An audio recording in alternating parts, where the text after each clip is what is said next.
पलटी करताच केकचा काय शेप झालेला आहे तुम्हाला मी दाखवते. एक नंबर. तर इथं आम्ही सामान घेतलेलं आहे आणि माझ्या सासूबाई पण रेडी आहेत. हाय.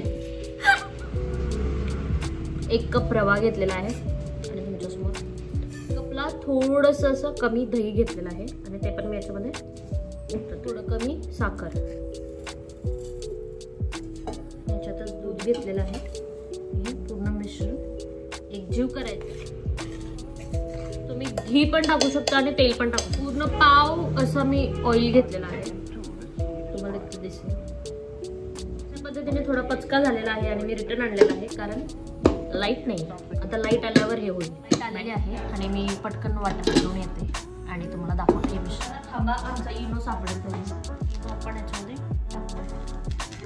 बॅटर ठेवून 10 मिनिटं झालेले आहेत आणि आता आपण थोडं चवीपुरतं मीठ घालणार आहोत.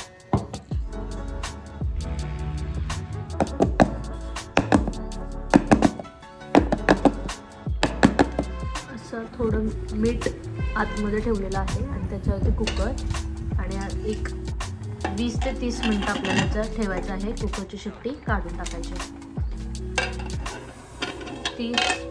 30 मिनिटानंतर काढलेलं आहे आपण हे. भारी दिसतोय तर आहे. आता आपण चेक करूया टूथपिकने.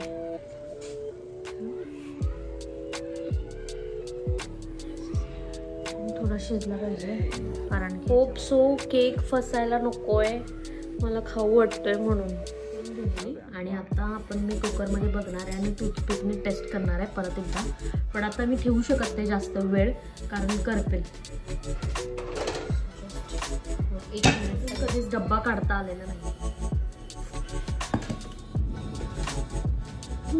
वाव, पलटी करताच केकचा काय शेप झालेला आहे तुम्हाला मी दाखवते. एक नंबर.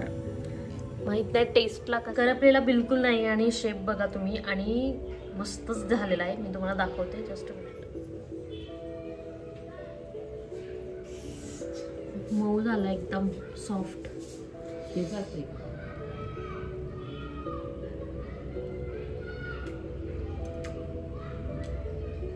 मस्त आहे. Do subscribe on my channel.